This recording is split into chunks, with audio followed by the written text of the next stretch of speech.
Hello my loves, my name is Hannah and welcome to a new reading vlog.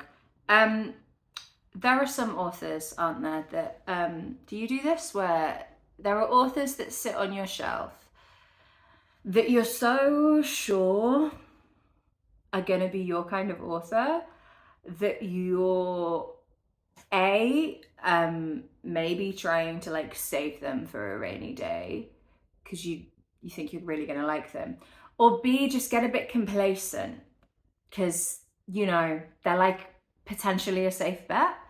I have a few of those authors. I have lots of those authors on my shelf, but as you may have seen from the thumbnail of this video, there are 3 authors that I'm going to be tackling in this reading vlog that I think for one reason or another I'm going to really like, and whose books have sat on my shelf, some of them for quite a long time. And I just need to rip off the plaster, you know, it's time. It's very nearly the end of another year of me not having read these authors. So we're gonna tackle them. So in no particular order, except the order that I pulled them off my shelves, we have Sarah Waters. I have 2 Sarah Waters books on my shelf. In fact, you can see Highsmith there. So I thought I would pick up Tipping the Velvet. Sarah Waters is a writer of historical fiction. She is very well loved. Her books, I think, almost always have really good queer representation. I think this one definitely does. And yeah, I think I'm gonna really like it. I think now feels like a good time of year for me to read it. I always find myself gravitating more towards historical fiction in the winter months. So we're gonna do that one. And then we have Sarah Moss. So I don't know why I haven't read Sarah Moss yet. Lots of people who have kind of said that Sarah Moss's writing reminds them of the writing of other writers that I really like. And this is such a tiny slip of a book. Why haven't I not read this yet? It's so small. It's under 150 pages. And this is set in Northumberland, which is admittedly not the county I live in, but it's one county up. And I go to Northumberland quite a lot and I love it very much. So I'm looking forward to this. And then the final author that I want to explore in this reading vlog is Patricia Highsmith. Now, as with Sarah Waters, I have seen film adaptations of some of Patricia Highsmith's books. I think just The Talented Mr. Ripley and Carol. Is that right? I think that's right. But this, I remember, this is Deep Water. And I remember Patricia Highsmith. I remember Jen Campbell talking about reading this maybe last year, maybe the year before on her channel and really liking it. Kind of a story about a marriage that is a little bit unconventional. And so it's kind of part domestic drama, part thriller, I think, because I think someone in their world turns up dead. So I'm looking forward to that one too. So these are the books I'm going to be reading over the next few weeks maybe. And yeah, hopefully I will be able to cap off the year with some new favourite authors, which would be a very exciting turn up for the books. I think I am going to start with Deep Water for a practical reason. I have one more really busy week at work where I'm travelling before things will start to wind down a little bit before Christmas. And so I think most of my reading at the start of this vlog is going to be a little fragmented. And this book has the shortest chapters of any of the ones I've chosen. Sometimes we just have to be practical about our reading. I am in the mood for all 3 of them. So it's no like great compromise to just go for the one with the shortest chapters. So I'm going to start on this and I will speak to you soon. In the meantime, here is some footage of my dog Lewin in the snow with his best friend Zach. So enjoy those wintry vibes. See you soon, friends.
Finished my first book. You got some real glare on that, haven't you? I finished my first book.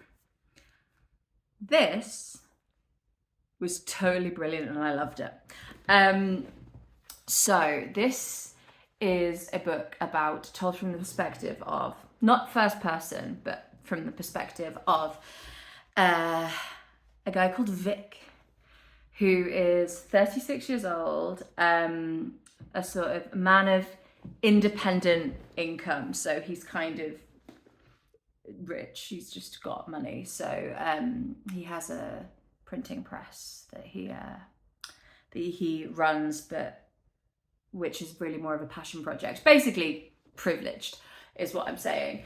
And him and his wife are in a less than ideal marriage, let's put it that way. So after they were married, it became clear to Vic that his wife had a bit of a wandering eye. And at the point that the story picks up, Vic has, oh my God, can you hear that really big sigh from Lewin? He's had a very busy day. So Vic is at the start of the book, Vic has sort of moved into a little annex of the house. They are not having intimate relations anymore. And his wife, Melinda, has a series of affairs that are pretty much common knowledge in the kind of social set. And Vic sort of, at the start, isn't really that arsed. But increasingly, I think he worries that it's less about his wife cheating on him and more about what people think about the fact that his wife is cheating on him and he doesn't appear to be doing anything about it. And so very early on in the book, he decides one of her former flings was killed prior to the events of this book taking place. And he decides to tell her current beau that he killed him. And it feels spoilery to say this, but so I'm just going to phrase it how it is on the actual blurb on the book. When one of her lovers is murdered, Vic hints that he was responsible. As rumours spread, it's only a matter of time before Vic really does have blood on his hands. And what was brilliant about this book, and that I really liked, is that it made me feel so conflicted as a reader. So Vic does go on to pursue a course of action that is not okay. But also I really struggled to have empathy for Melinda because she does treat him so badly throughout. And you, at least I did, and I may be outing myself here as like morally dubious, but I kind of really felt for Vic, even after he does some things that are not good. And I just thought the way it was paced out, and there's an afterword in here that I didn't read, but I did just catch the first line of. So Gillian Flynn, who wrote Gone Girl, etc. Did she write Gone Girl? I think she did. I haven't read it. The first line of this afterward says, "No one writes sympathetic sociopaths as well as Patricia Highsmith." And I think that's what it is this book was written about 2 years, or was published at least, about 2 years after The Talented Mr. Ripley came out. And you could definitely see that she was still really interested in these behaviors and how much she could push a reader to get on board with something that they shouldn't be on board with. And I just thought that it was so interesting. But also just the characters in here are so well drawn. Everyone was so kind of complex, and you really got a sense, particularly of Vic, of who he was, but their relationship, it was so much about trust and mistrust. And while the examples of that in this book were quite high stakes, let's say, it was still a really interesting and intimate portrait of people who are not able to communicate with each other, are not on the same page, are not equipped to give the other person what the other person needs. And so I thought it was brilliant. She's got a real kind of salty quality to her writing. But I have literally just finished it. The ending was, I think I should have seen where it was going, but I didn't think that would be where she would end it, but she did. And I have literally just finished it like 5 minutes ago. So I may well come back to you later with some more settled thoughts. But so far, the answer to the question that I was posing myself by doing this vlog, like, have I been sleeping on these authors? Are these potential new favorite authors of mine? Yeah. I mean, obviously I've only read one book by Patricia Highsmith, but this was really great. And I really recommend it if you're looking for, if you like a kind of thriller, if you've read Gillian Flynn's sort of style books and you want to read something maybe that's a little bit older, because this was written in the 50s, published in 1957, and that's just got a little bit of a different vibe to it, but still very much a page turner, very much, like, particularly towards the end, I was so stressed. Wonderful. What will you see now? Oh my gosh. Right. Okay. Yeah. Let me tee up the B-roll that I'll put in here, because my partner and I went somewhere that was so silly. It was so silly. Greggs, if you're not familiar with Greggs because you're not based in the UK, it's a very famous and ubiquitous bakery chain here in the UK. And particularly, it's from the northeast of England, which is where I live, and it is beloved. They are doing a pop-up in Phoenix, which is, Newcastle has the flagship Phoenix store, which is kind of like a fancy department store. And and they've done a pop-up Greg's Bistro in Phoenix, where they've got actual like fine dining chefs to create meals using classic bakery items from Greg's. So we had a salad with chicory and pear and a vegan sausage roll. We also had a curry situation, like a vegan curry bake thing, and it was very, very silly and fun, but also just kind of odd.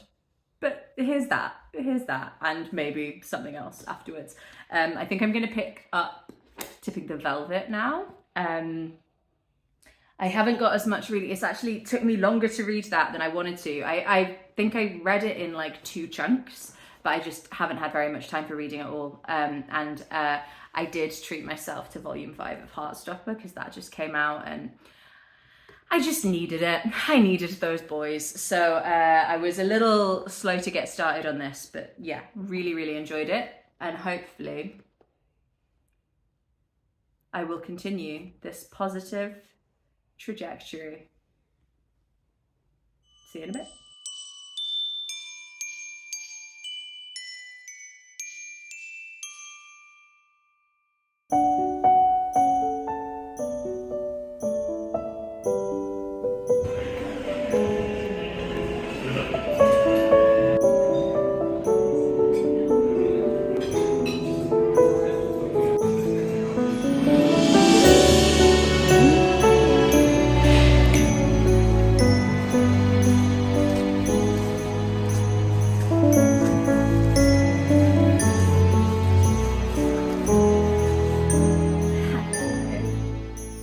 Welcome to my sick bed. For the last week, my partner and I have been in separate bedrooms because we both have really nasty coughs.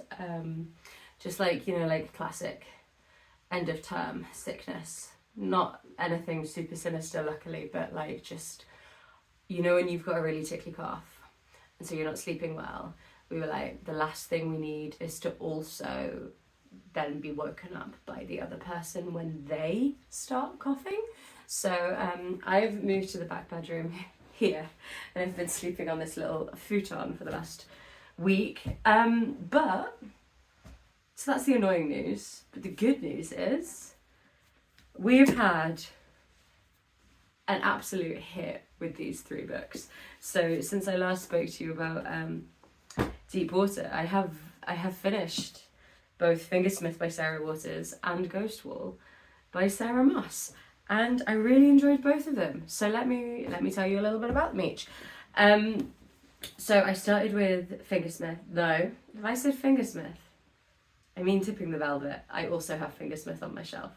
This is Tipping the Velvet. This is Sarah Waters' debut novel, and this is the 20th anniversary edition. So this was originally published, I think, in 1998. Excuse me, there may be a fair bit of coughing in this clip, sorry about that. And this is a Victorian novel, and it follows the main character, Nancy Astley, who at the start of the novel is an oyster girl. Her family are a kind of a fisherman and have a restaurant in Whitstable in Kent, and she has it's a kind of like a hard life in the sense that like her family work very hard, but it's kind of safe and stable and comfortable. And one of the excitements in Nancy's life is every so often going to the music hall in the kind of bigger town up the road. And one night she's at the music hall and there is a masher performing. A masher is essentially like a drag king, so a female performer who dresses as a man and performs kind of like songs and comedy. And Nancy falls big time for this masher called Kitty. And what follows then is a kind of, I was going to say it's her life story, but it's not really her life story. It's sort of her story, her young adult life story from sort of late teens to late 20s, I think. But it follows the affair that Nancy ends up having with Kitty. That's not a spoiler, happens relatively early on, or at least you know it's going to happen early on. And then subsequent betrayals and heartbreaks, and you're following Nancy through these sort of episodes in her life, and it's like just the right amount of melodrama to be really delicious reading, particularly around the Christmas period. It's not like a perfect book. It was interesting actually, because I was sort of percolating on like what my criticisms would be, and then I read the afterword, which was written by Sarah Waters 20 years after it was first published, and she actually articulated some of the issues that I had. Nancy is, as much as you feel for her, and she gets swept up in this infatuation with Kitty and gets her heart absolutely broken, and you feel for her. She is also quite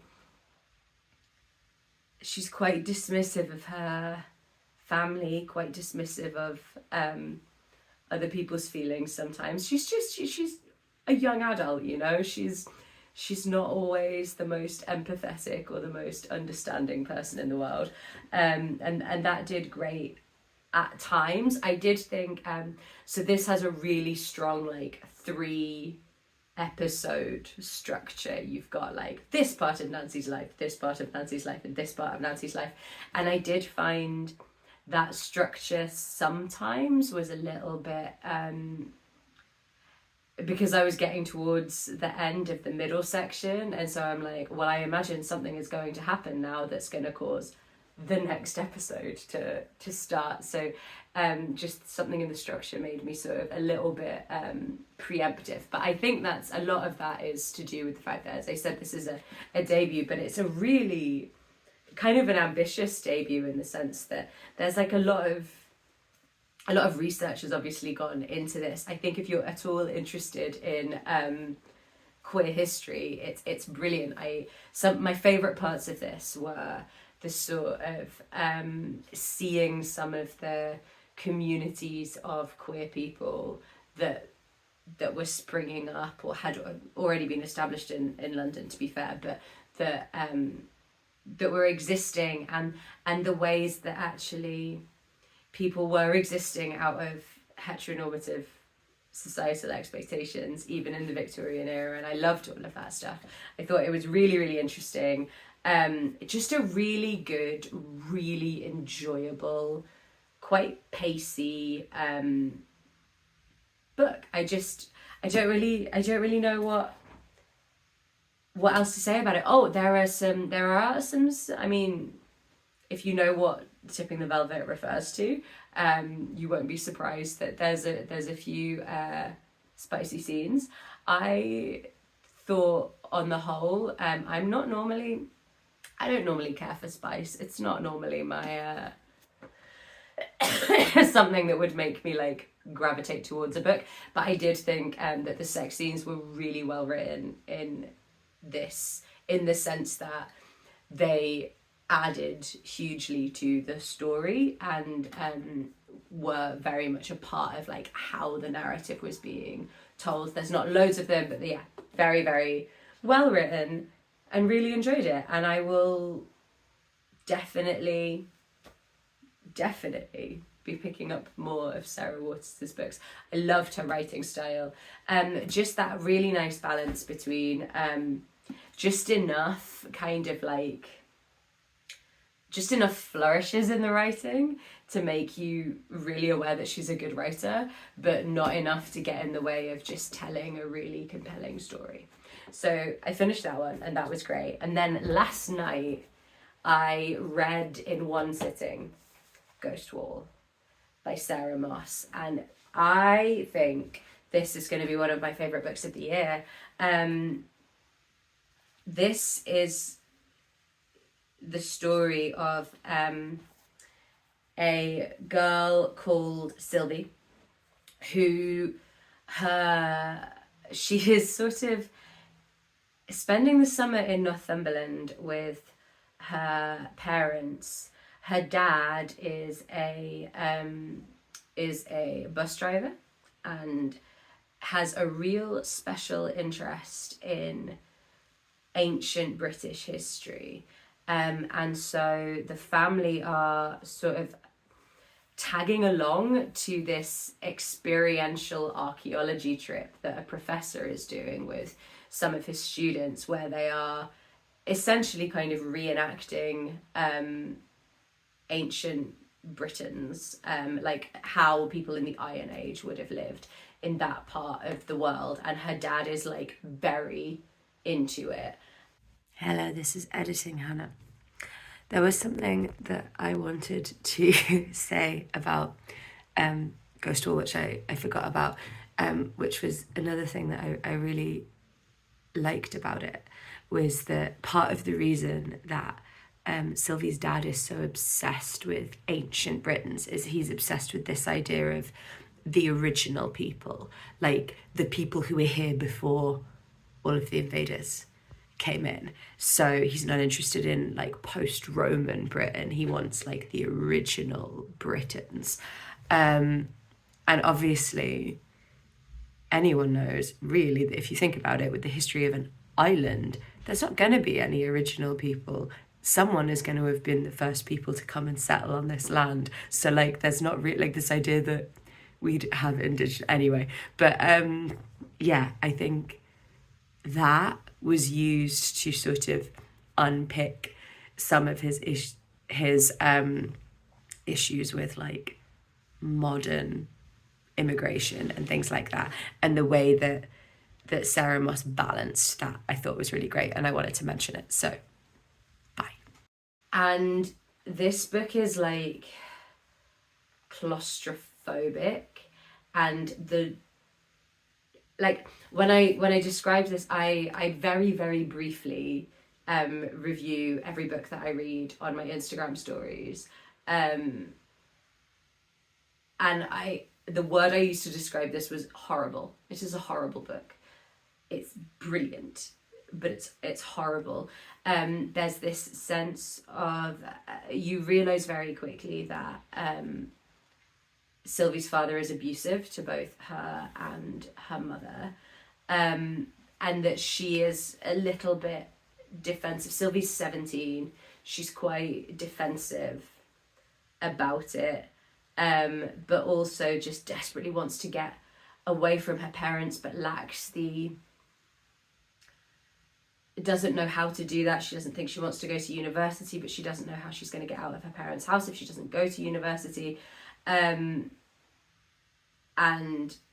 then the book kind of, it starts off really quite gently and you're not sure where it's going, and then it builds to this climax that is just sort of absolutely shocking and improbable, but also completely inevitable. And I just thought it was brilliant. It is not a long book, it's only 150 pages, but it has been a long time since I read a book in one sitting and just went, you know what? I don't want to put this down. I'm just gonna, I had work today. I went to bed at 1 a.m. And have been tired all day because I wanted to finish reading this book. So glowing endorsement right there. I also just think the writing it was so simple and understated. I think when you're writing such a short book, you almost, like, there can't be any wasted words on the page. Everything has to move the story along because you're not giving yourself much time in the reader's brain, so everything that's happening needs to have impact. And I really felt that, like, Sarah Moss absolutely nailed this. And I loved it. So what a fun little experiment to end the year on, because I now have 3 authors who, until they prove themselves otherwise, are going to be go-to authors for me, at least for a little while. I don't have any other Sarah Moss or Patricia Highsmith on my shelf, so I will definitely be, if I see either of them in any of the secondhand bookshops that I will inevitably be visiting over the festive period, I will definitely be picking them up. I have got Highsmith by Sarah Waters on my shelf downstairs, which I do really want to read, but I think I said at the intro, I've watched The Handmaiden, which is an adaptation of it that moves it from London to Japan, but is essentially like the same story, just in a different context. And excuse me, but that book is very twisty. It's kind of like a heisty book, and at the moment, really not living up to my name. I can still remember the twist because it was a really good one. So I can't touch Highsmith until I forget, which, knowing me, shouldn't be too much longer. So yeah, there we go.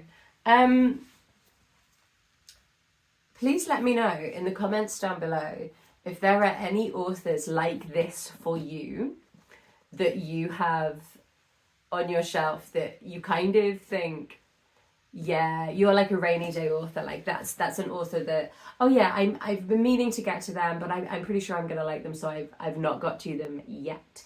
In lots of ways, if you're familiar with the Books Unbound podcast, they talk about the concept of a mashed potato book as being a book that you keep leaving because you think it's going to be a favourite, because mashed potato is the best part of the meal, if there is meal. I mean, I'm a roast potato girly, but you know, it's their podcast, it's their show, I'm not going to fight them on it. But yeah, like this idea that we put off enjoying the things that we know that we will really enjoy, and sometimes that's silly of us. So these were definitely 3 mashed potato authors who are now going to be potentially new favourites. I mean, I'm not going to say I'm not going to say that they're definitely going to be favourite authors, because like I said, when you've only read one book, you don't know for sure. But definitely they are 3 authors who I will be revisiting sooner rather than later. So yeah, maybe I will do an exact follow-up of this video in like the middle of next year maybe, and read another book by each of these 3. Would that be fun? Let me know in the comments down below. But yeah, let me know. Also, I forgot you were like resting on this. Let me know in the comments down below if you've read these, what you think of them, who are your mashed potato authors, and should I film a follow-up to this where I read a second book by these authors? Let me know. In the meantime, I think, yeah, this is the last time I will be seeing you this side of Christmas. So if you celebrate, I hope you have a lovely time. And either way, I hope you have a gentle, festive period, whatever it is that you are doing. And I will see you for something very soon. Bye, friends.